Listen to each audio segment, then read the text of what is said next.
Santiago Mariño was a 19th-century Venezuelan revolutionary leader and hero in the Venezuelan War of Independence. He became an important leader of eastern Venezuela and for a short while in 1835 seized power over the new state of Venezuela. Family. His father was the captain of the Santiago Mariño Dragoon militias and Lieutenant Greater Justice of the Gulf of Paria. His mother, Atanassia Carija Fitzgerald, of Creole and Irish descent, was from the island of Trinidad, where his parents resided while he was a boy. He had a sister, Concepcion Mariño. Due to his parents' wealth, he was well educated. After his father's death in 1808, he moved to the island of Margarita to take possession of his inheritance. Masonry. Mariño was also one of the greatest figures in the history of Freemasonry in Venezuela. Although he was apparently initiated in Trinidad, he was awarded the title of Serenismo Gran Maestro del Gran Oriente Nacional. Revolutionary Wars. Napoleonic Wars. War of Spanish Independence. The rise of the revolutionary movement in Venezuela was strongly influenced by the confusing and rapidly changing situation in Spain. Spain was initially against France in the Napoleonic Wars, but in 1795 France declared war on Spain, which concluded an alliance with France and declared war on Great Britain. The British responded by blockading Spain, whose colonies were, for the first time, cut off from the colonial rulers, and began to trade independently with Britain. British support for the Venezuelan revolutionaries from Trinidad. Thomas Picton, the first British governor of Trinidad after the capitulation of the Spanish, who held office from 1797 to 1803, was a great support to the revolutionaries or patriots in Venezuela. Soon after becoming governor, he issued a proclamation on 6 June 1797, based on suggestions from Britain, which stated, "The object which at present I desire most particularly to bring to your attention, is the means which might best be adopted to liberate the people of the continent near to the island of Trinidad from the oppressive and tyrannic system which supports with so much vigor the monopoly of commerce." In order to fulfill this intention with the greater facility, it will be prudent for your Excellency to animate the inhabitants of Trinidad in keeping up the communication which they had with those of Tierra Firma previous to the reduction of that island, under assurance that they will find therein intrepid general magazines of every sort of goods whatsoever. To this end His Britannic Majesty has determined in council to grant freedom to the ports of Trinidad, with a direct trade to Great Britain. Ironically, the 1807 devastating defeat of the British invasions of the River Plate in South America, largely by local militias, encouraged a more independent attitude in Spain's American colonies. Spanish power weakens, paving the way to independence. After the Battle of Trafalgar, Spain changed sides again, only to realign itself with France after Napoleon defeated Prussia in 1807. However, Spain had been severely weakened by all these wars, opening an opportunity for the revolutionaries in South America. Following this, the Spanish king, Ferdinand VII, was deposed by Napoleon in 1808. He had been on the throne just 48 days after his father Charles IV abdicated in his favor. He was replaced by Joseph Bonaparte, the elder brother of Napoleon, who ruled as King of Spain from the 6th of June 1808 to the 11th of December 1813.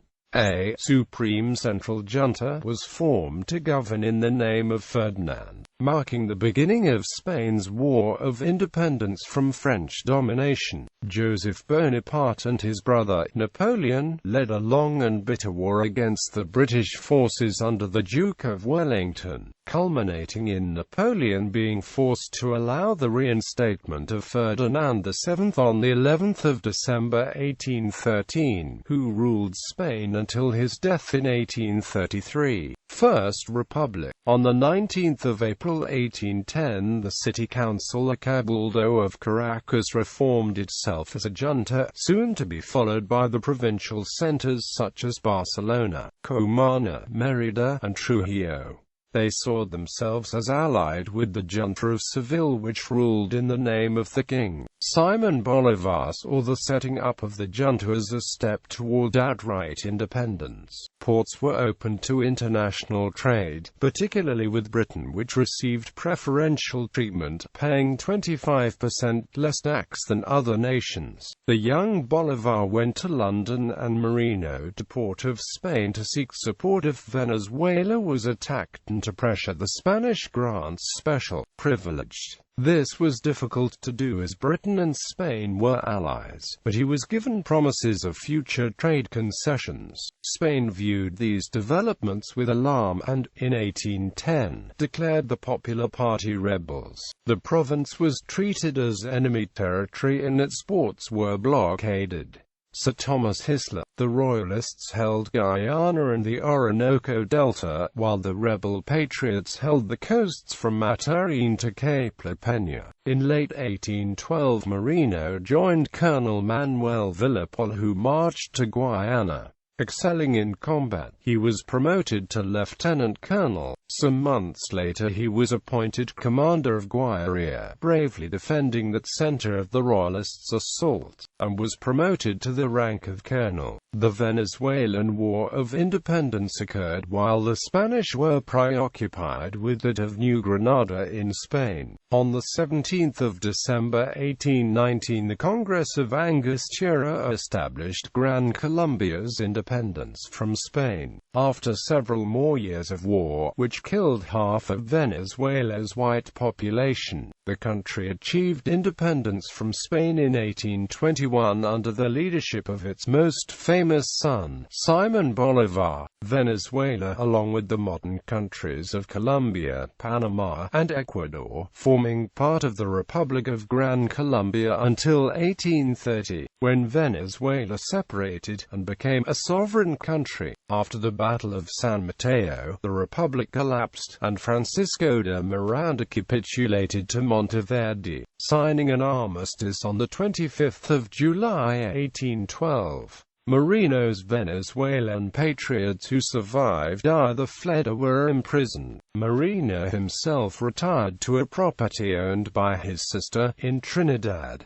Second Republic. Mariño's invasion of Venezuela. Mariño was informed of the ill treatment that befell Miranda and the other patriotic men by the royalist leader General Monteverde, who violated the terms of the armistice by imprisoning many Venezuelans. Indignant at such abuse, Mariño assembled an expeditionary force of 45 patriots on the small island of Chacachacar off the coast of Trinidad. Among this small group which were the future generals José Francisco Bermúdez Askew and Manuel Pia. With that handful of revolutionaries with a few muskets, they crossed the Gulf of Paria in canoes, and landed on the coast of Venezuela on the 11th of January 1813. Just prior to Mariño's force leaving, the governor of Trinidad, General Hector William Monroe, intent on proving Trinidad's neutrality, sent a detachment of the 1st West India Regiment to Tiny Island to investigate claims that a military force was gathering there and to disperse it peacefully, if possible. They returned to report they had discovered nothing, but Monroe issued a proclamation stating that the government of Trinidad was strictly neutral, and officially banished Mariño from Trinidad and seized the property of all those involved with the affair. The tiny invasion force captured Guayaquil, a small town on the Gulf coast of Venezuela. Fortunately for them, the main body of 500 royalist troops had recently moved inland, leaving only the local militia, which was quickly overcome. News of the victory spread quickly, and Mariño was soon leading a force of 5,000 men armed and equipped with supplies captured at Guayaquil. They then marched against Maturin on the Rio Garapiche. Apparently, Bolivar was pleased that the royalists would now have to fight on two fronts, but he wanted to liberate Caracas before Mariño was able to do so. Tussles with Bolivar and other independence leaders. In 1813, Simon Bolivar joined the Army of United Provinces of New Granada. After winning a series of battles, Bolivar received the approval of the New Granadan Congress to lead a liberating force into Venezuela in what became known as the Admirable Campaign.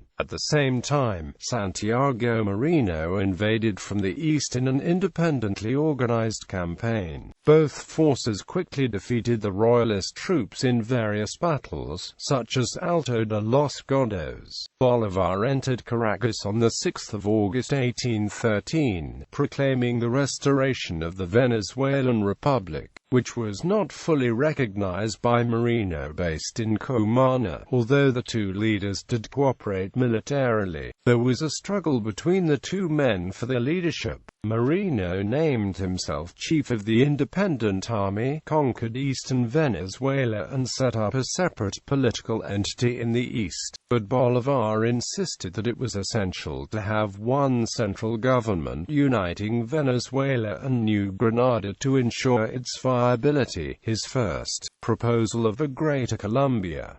In February and March 1814, Mariño and his forces fought alongside Bolivar. They regrouped at Valencia, and Bolivar handed over command to Mariño, as a sure sign of his high opinion of his person and services, and also in this way to ensure the adhesion of the Eastern officers to the common cause of Venezuela. Quote, However, they both had to retreat from central Venezuela to the port of Carapano, where they were arrested by their own officers Ribes, here and Bermudez, but managed to escape with difficulty. Mariño and Bermudez later accused Bolivar of being a traitor and published a proclamation in Guayaquil on 23 August 1816 deposing Bolivar and naming Mariño as supreme chief with Bermudez as second in command.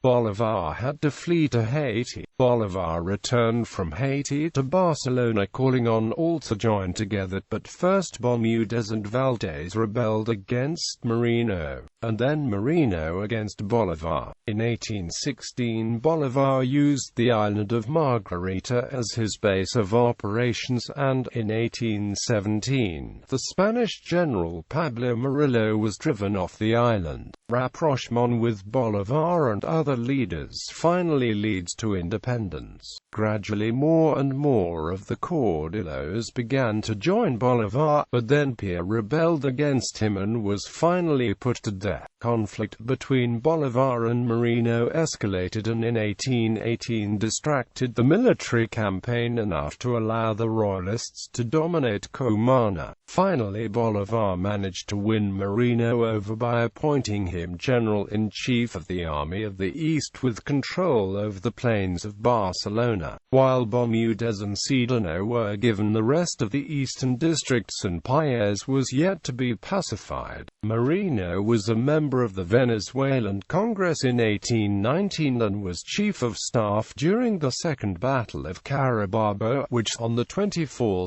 June 1821, finally secured Venezuelan independence. Later activities. In May 1831, a council of 150 residents of the city of Barcelona, General Santiago Mariño and José Tadeo Monagas were invested as the principal authorities of the State of the East, until the installation of the First Congress to be convened later. After that, President José Antonio Paez stopped this separatist attempt, negotiating with the Monagas brothers, convincing them to submit to central authority. On the 8th of July 1835, there was a violent and bloody military coup, known as the Revolución de las Reformas, headed by Mariño, which had the objectives of establishing military control, the religion of the state, to vindicate the name of Simon Bolivar as liberator, and to reconstruct Great Colombia. On the 9th of July 1835, President Vargas and Vice President André Narvaez were expelled to the island of St. Thomas,